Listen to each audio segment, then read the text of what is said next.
بسم اللہ الرحمن الرحیم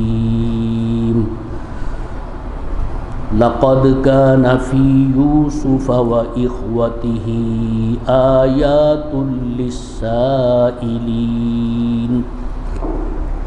إذ قالوا ليوسف وأخوه أحب إلى أبينا منا ونحن عصبة إن أبانا لفي ضلال مبين اقتلوا يوسف أو اطرحوه أرضا يخل لكم وجه أبيكم وتكونوا من بعده قوما صالحين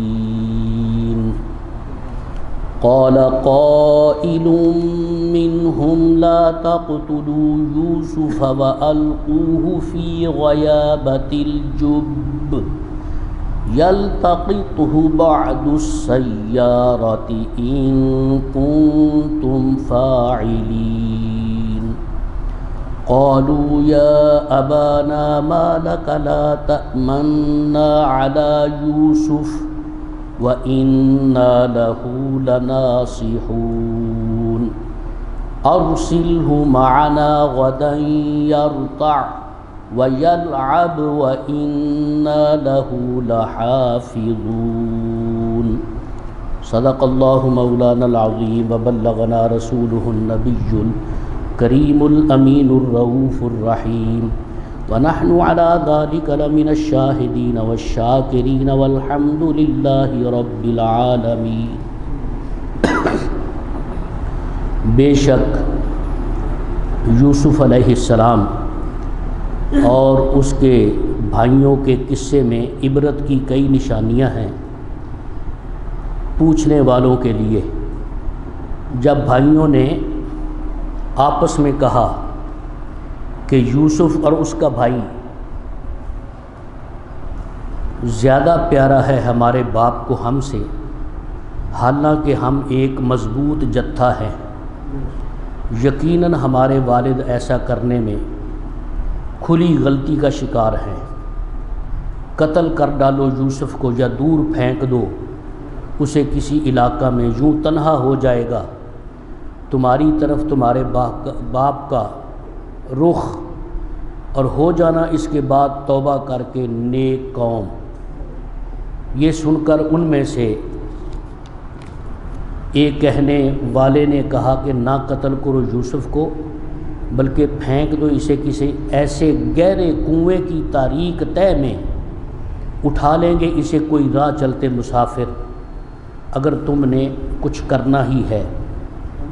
یہ طے کرنے کے بعد انہوں نے آ کر کہا اے ہمارے باپ، کیا ہوا آپ کو؟ آپ ہم پہ اعتبار ہی نہیں کرتے، ہم پر یوسف کے بارے میں، حالانکہ ہم تو اس کے سچے خیر خواہ ہیں۔ آپ بھیجیے اسے ہمارے ساتھ کل تاکہ خوب کھائے پیے اور کھیلے کودے، اور کوئی فکر نہ کیجیے، ہم اس کے محافظ اور نگہبان ہیں۔ عزیزان گرامی قدر و معزز حاضرین،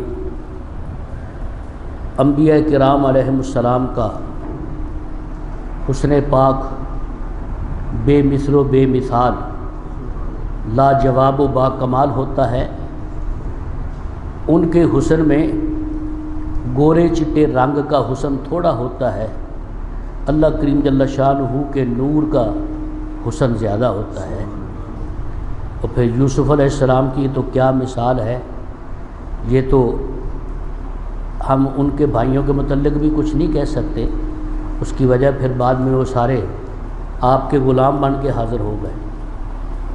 تو کہنا یہ چاہتا ہوں، بھائیوں کا آپ سے حسد اور اس کا انجام حضرت یوسف علیہ السلام کا انتہائی اشتعال انگیز حالات میں دامن عفت پر داغ نہ آنے دینا، غربت اور غلامی کی رسوائیوں اور قید و بند کی سختیوں کو خوشی سے برداشت کرنا با اقتدار ہونے کے بعد اپنے ظالم بھائیوں کو معاف کر دینا، حضرت یعقوب علیہ السلام کا حزن و ملال، اور پھر طویل فراق کے بعد وصال، یہ ساری ایسی باتیں ہیں جن میں جتنا زیادہ غور کیا جائے گا اتنا ہی فطرت انسانی کے دقائق کھلے چلتے جاتے ہیں۔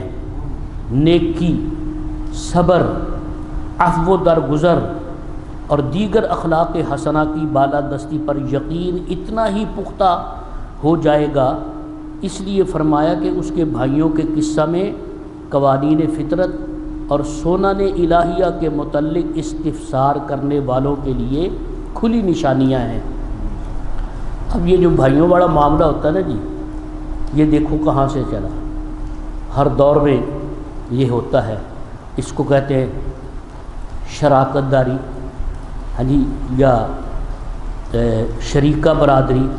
بھائی بھائی کو دیکھ لو، ایک غیر آدمی ہے اس کے ساتھ مسکرا کے بات کرے گا، ہاں جی، اس کو کہے گی یہ میرا بڑا جگری یار ہے، یہ میرا دوست ہے، وہ پتہ نہیں کون ہے کیا ہے، اور یہ تو تیرا ماں جایا ہے، ہاں جی، تیرا ماں جایا ہے، تیرا باپ بھی ایک ہے، تیری ماں بھی ایک ہے، اور اس کو ایسی غضب کی نگاہ سے دیکھتا ہے کہ صرف چند ٹکوں کی خاطر اور زمین کے چند بالش کے ٹکڑے کی خاطر بھائی کو مارنا جو ہے وہ بھی مطلب اس کے دل پر گرا نہیں گزرتا۔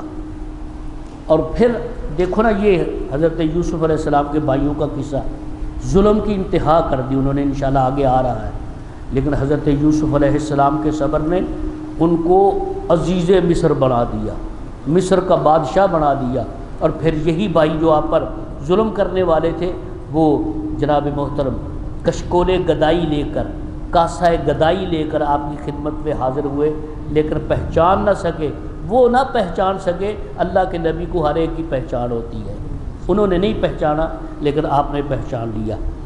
حضرت، اب یہ تھوڑا سا ان کے بھائیوں کے نام میں آپ کو بتاتا ہوں۔ حضرت یعقوب علیہ السلام کے 12 بیٹے تھے، حضرت یوسف علیہ السلام اور بنیامین یہ ایک والدہ کے پیٹ سے تھے، آپ کی 2 شادیاں تھیں حضرت یعقوب علیہ السلام کی، اور حضرت یعقوب علیہ السلام کی اہلیہ یعنی یوسف علیہ السلام کی والدہ کا نام تھا راحیل، اور تورات میں راحل ہے، یہ آپ کے ماموں کی بیٹی تھی، اور بیٹے تھے روبیل، شمعون، لاوی، یہودا، ریان اور یشحر، یہ 6 بیٹے اور ایک بیٹی تھی دینا لا یا دینا لیا، یہ اس وقت کے نام ہی ایسے ہوتے تھے، ہم ان کو یاد ہی نہیں کر سکتے۔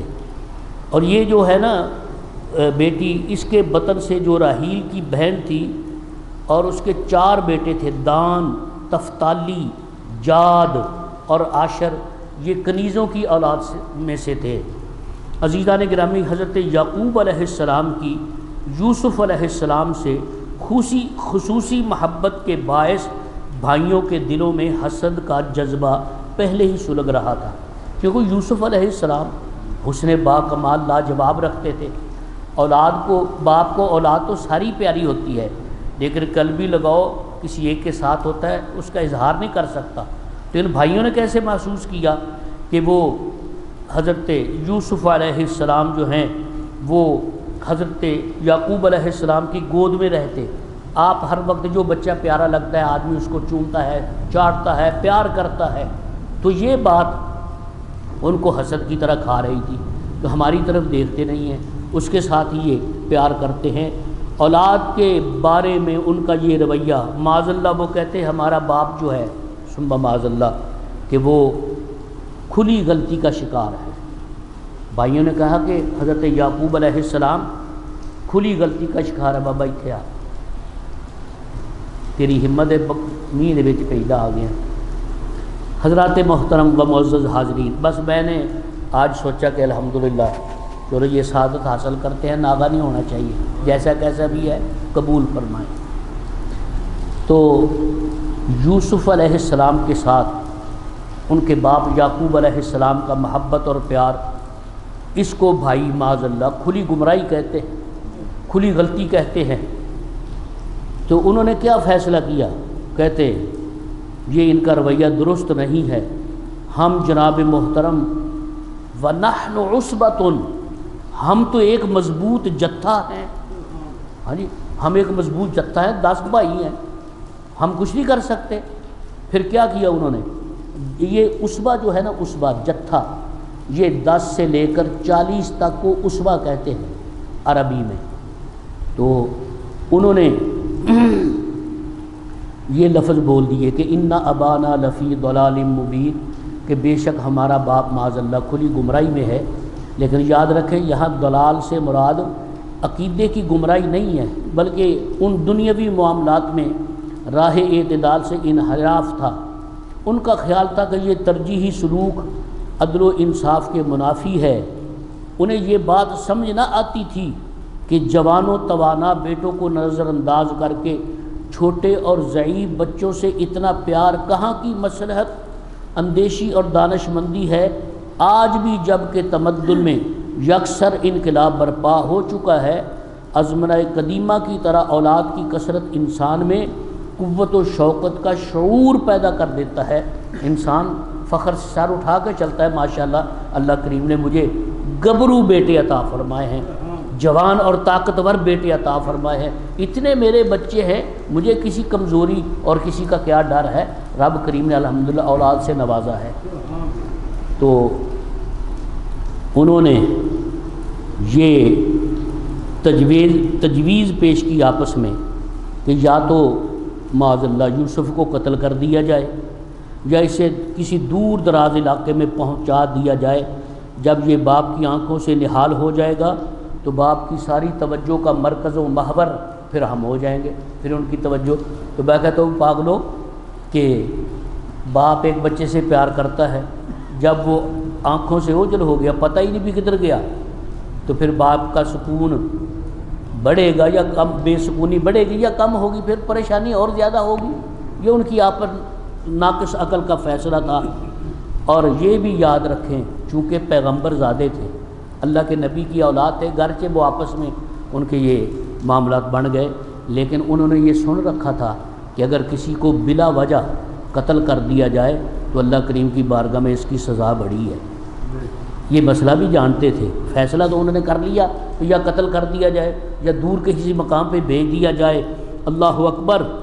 اور انہیں پتہ تھا کہ اس پر اللہ کریم کی طرف سے سخت گرفت ہوتی ہے، اس لیے انہیں کچھ گھبراہٹ بھی محسوس ہوئی، لیکن ان کے نفس ہیلہ ساز نے انہیں سہارا دیا کہ گھبرانے کی کوئی بات نہیں، یوسف کو معاذ اللہ بعد آج کل بھی ایسے لوگ ہیں، ہاں جی گناہ کرتے ہیں، کوئی غلط کام کرتے ہیں اور ذہن میں یہ رکھتے چلو یار بعد میں توبہ کر لیں گے، تو یہ تو بہت بڑی سزا اس کی۔ اور یہی انہوں نے سوچا کہ یوسف کو قتل کر دیں گے، بعد میں پھر توبہ کر لیں گے، معاذ اللہ ثم معاذ اللہ، اور نیک ہو جائیں گے، گناہ معاف ہو جائے گا، عذاب سے چھٹکارا مل جائے گا۔ مجرم ذہنیتیں کچھ اس طرح ہی سوچا کرتی ہیں، لیکن ایسے مجرموں کے دل کو وہ سوز و گداز، وہ احساس ندامت، وہ اشکبار آنکھیں نصیب ہی کب ہوتی ہیں جو رحمت الہی کو اپنی طرف مائل کر سکے۔ عزیزان گرامی، یہ بھی شیطان کا فریب اور نفس کا عظیم دھوکہ ہے۔ اس کا دوسرا مفہوم یہ بھی بتایا گیا ہے کہ یوسف علیہ السلام کو قتل کرنے کے بعد تمہاری ساری دشواریاں دور ہو جائیں گی اور تمہارے سارے معاملات جو ہیں وہ درست ہو جائیں گے۔ ان کا ایک بھائی تھا، وہ پیچھے اس کا نام میں نے بتایا، اس کا نام تھا شمعون۔ اس نے کہا یار یہ تمہاری تجویز جو ہے نا یہ بہت سنگ دلانہ ہے، بہت سخت تجویز ہے کہ ایک معصوم بچے کو تم موت کے گھاٹ اتارے گا، وہ دیکھو کتنا حسین و جمیل ہے، ہاں جی، اور موت کے گھاٹ اتارنا یہ بہت سخت معیوب ہے۔ اگر تم یوسف کو سامنے سے ہٹانے کا فیصلہ کر ہی چکے ہو تو کسی سنسان جنگل کے ویران و تاریک کنویں میں پھینک دو، کوئی قافلہ وہاں سے گزرے گا تو اس کی آواز سن کر وہ اسے نکال لے گا اور اسے ساتھ اپنے ملک میں چلا جائے گا، لیکن میری بات مانو تو آپ قتل نہ کرو۔ یہ اس نے ان کے بھائی نے شمعون نے ان کو مشورہ دیا۔ اس طرح ہمارا مقصد بھی پورا ہو جائے گا اور ایک بے گناہ کے خون ناحق سے ہمارا دامن بھی آلودہ نہ ہوگا۔ چنانچہ یہ تجویز بالاتفاق منظور ہوئی، یہ سارے بھائیوں نے منظور کر لی۔ لا تقتلوا یوسف والقوہ فی غیابۃ الجب، وہ شمعون کہتا ہے کہ یوسف کو قتل نہ کرو بلکہ اس کو غیابۃ الجب میں داخل کر دو۔ غیابہ اس چیز کو کہتے ہیں جو کسی چیز کو تیری آنکھوں سے چھپا دے۔ اب جب کوئی کنویں کی تہہ میں ہو تو وہ غیابہ ہے، غیب ہے، ہماری آنکھوں سے چھپا ہوا ہے۔ کنواں اتنا گہرا ہے، ہم باہر کنویں کے اوپر کھڑے ہو، ہمیں کیا پتہ اندر کون ہے، کیونکہ کنواں بہت ہی گہرا ہے۔ تو پتہ تب چلے گا جب کوئی اندر سے آواز آئی یا کوئی بولے۔ تو عزیزان گرامی قدر و معزز حاضرین، کیونکہ وہ زیادہ گہرائی کی وجہ سے تاریک ہوتا ہے اور جو چیز اس میں گرے وہ کسی کو نظر نہیں آتی۔ اور جب فی غیابۃ الجب اس کنویں کو کہتے ہیں جو بہت گہرا ہو، اس میں پانی زیادہ ہو۔ سبحان اللہ، اللہ کے نبی کی برکتیں، ان سے بندہ انکار نہیں کر سکتا۔ مفسرین کرام نے لکھا ہے کہ اس کنویں کا پانی انتہائی کڑوا تھا، کھاری تھا۔ یوسف علیہ السلام کے اس کنویں میں تشریف لے جانے کی دیر ہے، اس کنویں کا پانی میٹھا ہو گیا، سارا پانی میٹھا ہو گیا۔ اب مشکل یہ درپیش تھی کہ اس تجویز کو عملی جامہ کیسے پہنائیں، کیونکہ حضرت یعقوب علیہ السلام تو یوسف علیہ السلام کو ایک لمحہ کے لیے بھی اپنی آنکھوں سے اوجھل نہیں ہونے دیتے، جو باپ ہیں اور یہ حسین و جمیل بیٹا ہے، ہر وقت اپنی نگاہ نبوت میں رکھتے۔ تو بھائیوں کے لیے مشکل یہ تھی کہ اس کو ان سے جدا کیسے کریں۔ چنانچہ وہ سارے اکٹھے ہو کے آ گئے اور آتے ہی آپ سے یہ شکایت کی کہ آپ ہم پر یوسف علیہ السلام کے بارے میں آپ ہم پہ اعتبار ہی نہیں کرتے، اعتماد ہی نہیں کرتے۔ آخر اس بے اعتباری کا باعث کیا ہے؟ ہم اس کے دشمن تو نہیں ہیں، وہ ہمارا بھائی ہے، ہمیں تو اس کی ہر طرح کی خیر خواہی مطلوب ہے۔ آپ کا ہمارے متعلق یہ خیال کرنا معاذ اللہ، ابا جی کو کہتے بہت بڑی زیادتی ہے۔ وہ اللہ کے نبی ہیں، قسم بخدا اللہ کے نبی کو ہر بات کا علم ہوتا ہے۔ بھائیوں کے دل میں جو چور ہے وہ ان کو پتہ ہے، لیکن شفقت پدری ہے، آپ نے اس کا اظہار نہیں فرمایا۔ سبحان اللہ۔ یہ کہنے کے بعد کہ ہم تو دل و جان سے یوسف کے خیر خواہ ہیں اور آپ ناحق ہم پر شک کرتے ہیں، اب کہا گیا کہ اگر آپ ہم پر اعتماد کرتے ہیں تو اسے کل سیر و تفریح کے لیے ہمارے ساتھ روانہ کیجیے۔ ارسلہ معنا غدا یرتع ویلعب، رتع اور لعبہ، رتع کہتے ہیں جی بھر کر کھانا پینا، یہ ہمارے ساتھ جائے گا، ادھر جناب محترم کھانے پینے کی چیزیں ہوں گی، جی بھر کے کھائے گا، ویلعب اور ہمارے ساتھ کھیلے گا۔ اللہ اکبر۔ عزیزان گرامی قدر و معزز حاضرین، کھیلنے سے مراد دوڑنا، شکار کرنا، تیر اندازی وغیرہ جو شریعت میں مباح ہے۔ اللہ کا نبی غیر اخلاقی کھیل کھیل نہیں سکتا، وہ تو خود شریعت کا الحمدللہ پابند ہوتا ہے اور آگے ان کو اس کی پابندی کا الحمدللہ حکم دیتا ہے۔ اچھا جی، حضرت یعقوب علیہ السلام چونکہ اللہ کے نبی تھے، جو بھائیوں نے بات ان کو کنویں میں پھینک کے آ کے کہنی تھی وہ آپ نے پہلے ہی کہہ دی۔ کیا کہا؟ آپ نے کہا کہ آپ اس کو لے کے جاؤ گے، یہ نہ ہو کہ ادھر کھیل کود میں کھانے پینے میں تم مصروف رہو اور اس کو بھیڑیا کھا جائے، چونکہ بھائیوں نے بھی آ کے یہی کہا تھا کہ بھیڑیا کھا گیا۔ فرمایا لے جاؤ اس کو، لیکن یہ نہ ہو تم کھیل کود میں سیر و تفریح میں مصروف رہو، اس کو بھیڑیا کھا جائے۔ اس کی ہر طرح سے نگرانی وہ کہنے لگے جی ہم کریں گے، اس طرح آپ کو ہمارے خلوص اور نیک نیتی کا پتہ چل جائے گا اور یہ بے اعتمادی ختم ہو جائے گی۔ آپ نے اپنے دلی خدشات کا اظہار فرما دیا، اور ممکن ہے کہ ان کے بہانہ کی طرف اشارہ کر دیا ہو۔ امام فخر الدین رازی رحمۃ اللہ تعالی علیہ لکھتے ہیں کہ آپ کو معلوم تھا کہ بھیڑیا آپ کو نہیں کھا سکتا، لیکن آپ نے انہیں تنبیہ کی کہ وہ ان کی حفاظت میں تساہل نہ برتیں۔ خیر، وہ اپنی طرف سے ان خدشات کا ازالہ کر رہے ہیں کہ ایسا نہیں ہو سکتا، ہم 10 کڑیل جوان ہیں، ہم عصبہ ہیں، ہم مضبوط جماعت ہیں، تو ہمارے ہوتے ہوئے بھیڑیے کی کیا مجال ہے کہ وہ یوسف کی طرف آنکھ بھی اٹھا کر دیکھے۔ اللہ اکبر۔ عزیزان گرامی قدر و معزز حاضرین، اگر ہماری موجودگی میں یوسف علیہ السلام کو کوئی ذرہ برابر بھی تکلیف پہنچے تو پھر ہمارے لیے تو ڈوب کے مرنے کا مقام ہے۔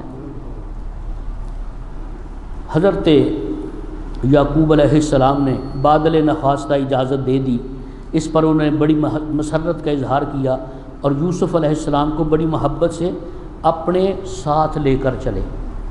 اب چونکہ دل میں بغض ہے، حسد ہے، اور ان کے جو ناپاک ارادہ ہے اس کو عملی جامہ پہنانے کا پروگرام ہے، حضرت یعقوب علیہ السلام کی نظروں سے اوجھل ہونے کی دیر ہے۔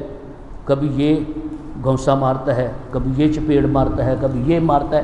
اکیلے یوسف علیہ السلام ہیں اور 10 جناب محترم جوان بھائی ان کو مارنے والے ہیں۔ اب کیا کرتے ہو؟ ایک امر ربی تھا۔ عزیزان گرامی قدر و معزز حاضرین، حضرت یوسف علیہ السلام رحم طلب نگاہوں سے ایک ایک بھائی کے منہ کو دیکھتے ہیں، لیکن بے سود ہر ایک یہی طعنہ دیتا، بلاؤ ان 11 ستاروں کو اور چاند کو اور سورج کو جنہوں نے تجھے سجدہ کیا۔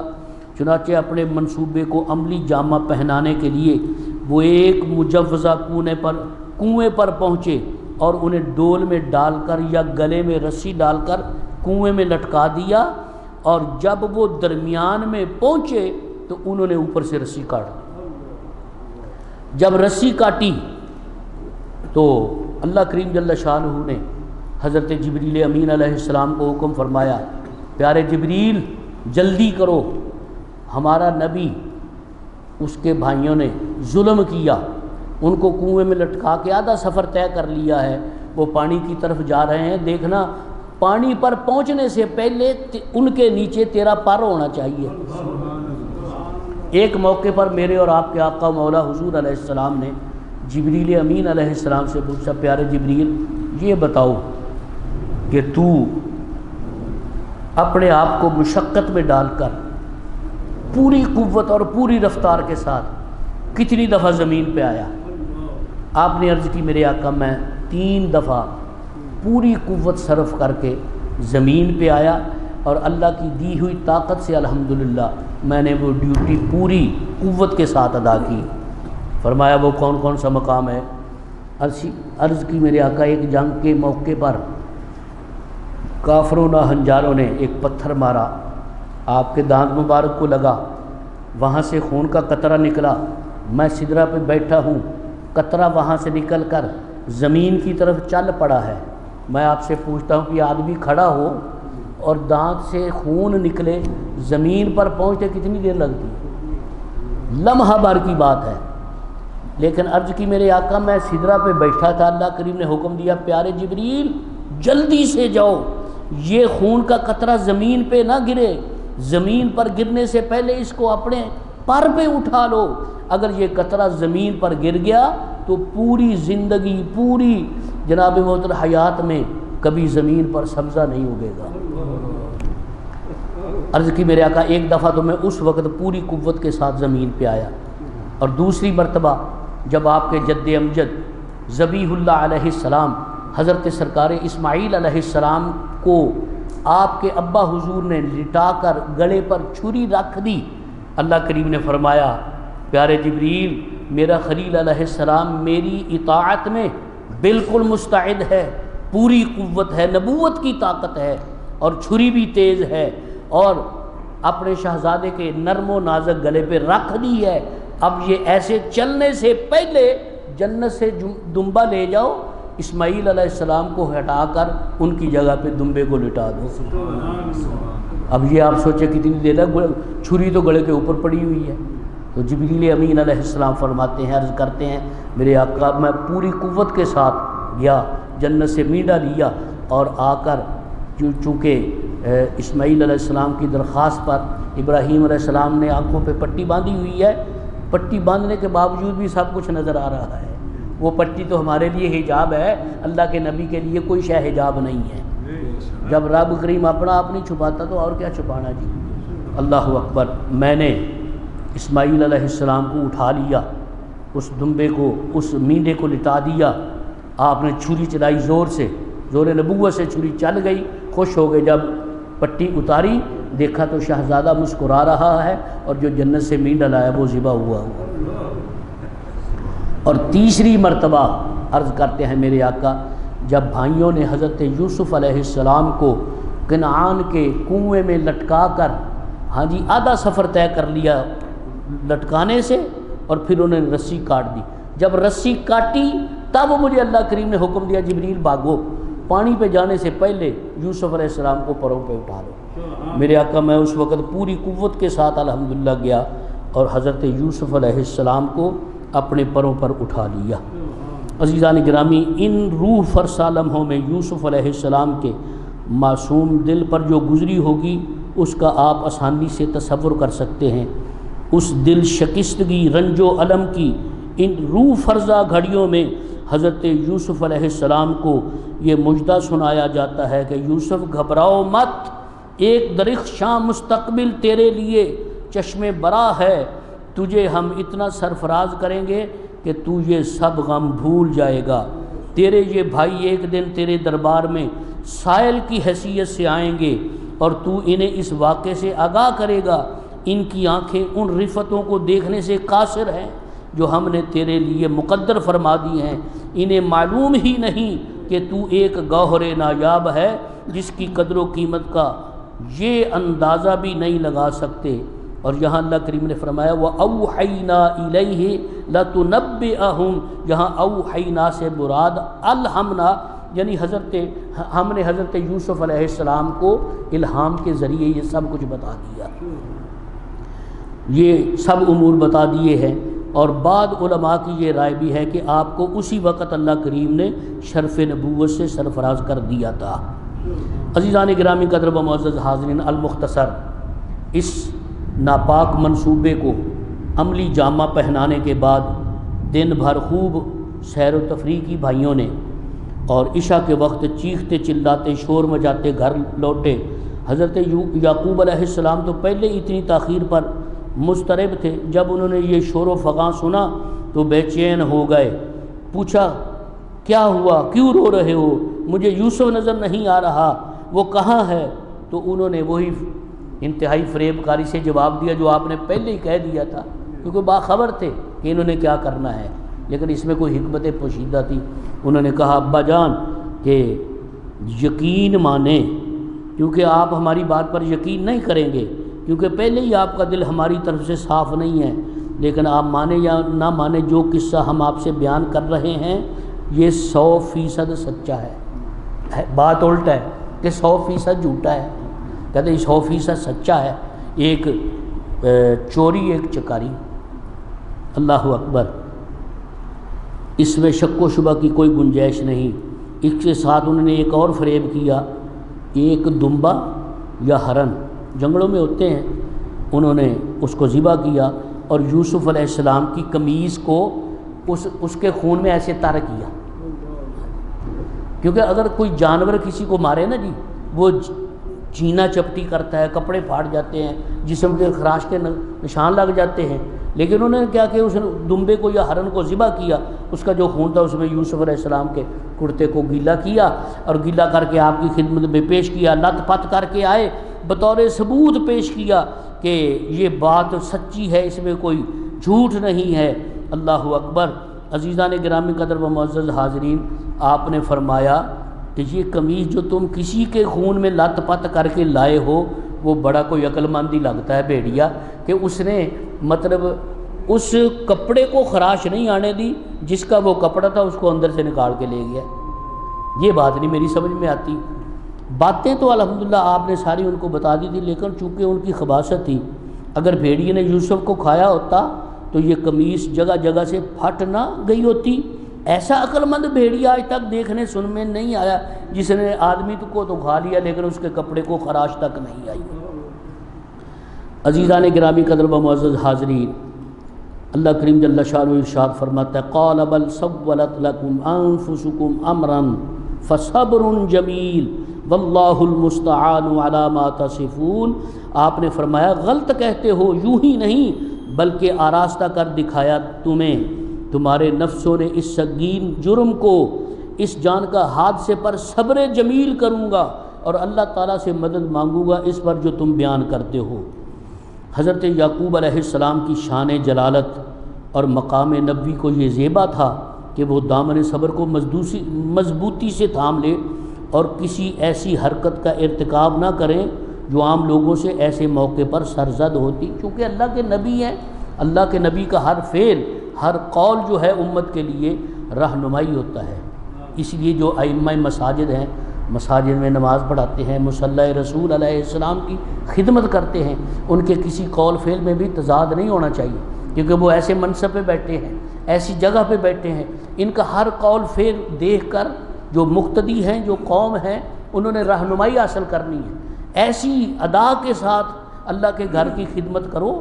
اللہ اکبر، لوگ دلیلیں دیں، دو مثالیں دیں، اور یار میں یہ کام نہیں کر سکتا، میں نے اپنی آنکھوں سے دیکھا کہ ہمارے امام مسجد انہوں نے کبھی ایسا کام نہیں کیا۔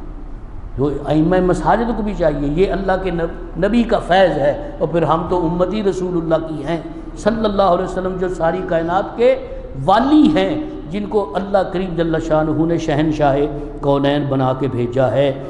امام فخر الدین رازی رحمۃ اللہ علیہ نے ایک بڑی نفیس بحث لکھی ہے اختصار کے ساتھ۔ آپ فرماتے ہیں کہ جب یعقوب علیہ السلام کو ان کی غلط بیانی کا یقین ہو گیا تھا تو وہ کیوں نہ یوسف علیہ السلام کی جستجو میں نکلے اور کیوں آتش فراق میں برسوں جلتے رہے؟ اس کا جواب دیتے ہیں کہ اس امر کا تو واقعی یقین تھا کہ یوسف زندہ ہیں، لیکن اس کے باوجود آپ کے خاموش ہو کر بیٹھے رہنے کی وجہ یہ بھی ہے کہ اللہ کریم جل شانہ نے آپ کو تلاش کرنے سے منع فرما دیا تاکہ ان کے صبر و استقامت کا اچھی طرح امتحان ہو جائے، اور اس لیے کہ آپ کو یقین تھا کہ اللہ کریم جل شانہ میرے یوسف علیہ السلام کی خود حفاظت فرمانے والا ہے۔ تو جس کی حفاظت وہ آپ فرمائے وہ کہیں جا سکتا ہے۔ بس یہ قافلوں والوں نے جو آپ کی خدمت کی وہ عرض کر کے اجازت۔ ایک قافلہ ملک شام سے مصر جا رہا تھا، ان کا گزر اس کنویں کے قریب سے ہوا، اور واقعہ یہ پیش آیا کہ وہ قوم جو سفر کر رہی تھی نا، انہوں نے اس کنویں میں ایک برتن ڈالا پانی نکالنے کے لیے، رسی ڈال کے نا، کسی برتن کو، ڈول ہے یا کوئی اور برتن ہے، آبکش، جب انہوں نے ڈول باہر نکالا ڈال کے، جب باہر نکالا نا، جب ڈالے تو وہ خالی دھڑام کر کے جاتا ہے، اس کی آواز آتی بڑی۔ ہمارے گاؤں میں بھی چوک میں ہوتا تھا وہ کنواں، اور اس پہ بلکہ مسجد کے اندر بھی ہوتا تھا، ہم نے الحمدللہ دیکھا ہے، چمڑے کا بوکا کہتے ہیں اس کو پنجابی میں، وہ ڈالتے، جب وہ نیچے پھینکتے بڑی آواز آتی، اور پھر جب وہ بھر جاتا کھینچتے پھر وہ وزنی ہو جاتا، پھر کھینچتے ہوئے ذرا زور لگتا۔ تو انہوں نے بھی جب وہ برتن ڈالا، جب کھینچا تو قافلے والوں کی آنکھیں کھلی رہ گئیں، حیران ہو گئے کہ یہ کیا ہے، ہم نے تو پانی نکالنا تھا۔ دیکھا تو اس برتن میں ایک حسین و جمیل بچہ بیٹھا ہوا ہے۔ سبحان اللہ، چاند کو شرما دینے والا حسین بچہ دیکھا تو فرط مسرت سے بے قابو ہو گئے۔ یا بشرا ھذا غلام، او قافلے والوں تمہیں خوشخبری ہو، دیکھو کتنا حسین و جمیل غلام ہے۔ سبحان اللہ، یہ بچانے والا جو ہے نا وہ سب سے طاقتور ہے۔ جس قوت سے انہوں نے پھینکا اور جس انداز سے پھینکا، تو بچہ ہو تو کیسے بچتا ہے؟ یہ بچانے والے نے بچایا، سارا اس کا انتظام ہے، اس نے جبریل کو بھیج کے فرمایا پروں پہ بٹھاؤ، پانی نہ یہ احسان کہے کہ میں نے سنبھال لیا تھا۔ جب تیسرے دن یوسف علیہ السلام کے بھائی خبر لینے کے لیے آئے تو انہوں نے دیکھا کہ کنویں میں نہ کوئی شور ہے، نہ کوئی کسی کی آواز ہے، بالکل خاموشی ہے، لیکن اگر کوئی آیا گیا ہو نا تو اس کے پاؤں کے نشان سے پتہ چل جاتا ہے کہ یہاں قدم لگے، لگتا ہے کوئی آیا ہے۔ ہاں جی، تو عزیزان گرامی، وہ پاؤں کے نشانات جو ہیں انہوں نے بتایا کہ یہاں کوئی آیا ہے۔ وہ اس قافلے کے تعاقب میں نکلے، جلد ہی وہ قافلہ تک پہنچ گئے۔ انہوں نے پھر یوسف علیہ السلام کو پکڑ لیا اور کہتے ہیں جی یہ ہمارا غلام ہے، چند دن سے بھاگ آیا ہے۔ چنانچہ تھوڑی سی قیمت پر اس گوہر شاہ سوار کو ان بھائیوں نے پھر خرید لیا، کھوٹے سکے، وشروہ بثمن بخس دراہم معدودہ. ثمن بخس کہتے ہیں کھوٹا سکہ. اب یہ بے قدرے ان کو کیا پتہ بھی یوسف علیہ السلام کی کیا قیمت ہے. اس بیچاری مائی سے پوچھو جو روئی کی ایک اٹی لے کے آ گئی ہو. کسی نے کہا یہاں بڑے بڑے خریدار ہیں, تو یہ روئی کی اٹی لے کر آئی ہے. وہ کہتی مجھے بھی پتہ ہے میں اس حسین و جمیل کو خرید نہیں سکتی. چلو قیامت کے دن جب خریدار آئیں گے ان خریداروں میں اس بڑھیا کا بھی نام آ جائے گا نا. یہ میری بخشش اور نجات کے لیے کافی ہے. جب وہ قافلہ مصر کے پائے تخت میں پہنچا تو قافلہ والوں نے دوسرے سامان تجارت کے ساتھ آپ کو بھی فروختی کے لیے پیش کیا. گلشن خلیل کا مہکتا ہوا پھول جب بازار مصر میں لایا گیا ہوگا تو ساری فضا معطر ہو گئی ہوگی. ہر طرف حسن و جمال کے جلوے ہوں گے. اور جناب محترم ایسے غلام کی آمد کی خبر آنے واحد میں شاہی ایوانوں میں گھومنے لگی ہوگی. اور دیکھتے ہی دیکھتے خریداروں کے ٹھٹ لگ گئے ہوں گے. لوگوں نے بڑھ چڑھ کر قیمت پیش کرنے میں بخل سے کام نہیں لیا ہوگا. آخر مصر کے ایک امیر کبیر شاہی دربار کے ایک اعلیٰ افسر نے اسے خریدا اور جناب محترم خرید کر پھر اس نے الحمدللہ آپ کو لے گیا. اور پھر قدرت نے یہ منصب عطا فرمایا کہ آپ عزیز مصر بن گئے. اور پھر جس انداز سے بھائی آئے آپ نے جو ان پہ شفقت محبت فرمائی اس میں تفصیلات ہیں. اللہ کریم جل شانہ ہمیں حسن نبوت کے جلووں سے کچھ فیض لینے کی دولت حاصل کرنے کی توفیق عطا فرمائے. ہمیں بھی اپنے بھائیوں سے پیار محبت کرنے کی توفیق عطا فرمائے. جھوٹ سے نفرت عطا فرمائے. اللہ کے نبی رسولوں سے ولیوں سے محبت عطا فرمائے. یہی ایمان ہے, یہی ایقان ہے اور یہی ہماری زندگی کا سرمایہ ہے. وآخر دعوانا الحمدللہ رب العالمین وما علینا الا البلاغ المبین. اللہم صلی علی سیدنا و مولانا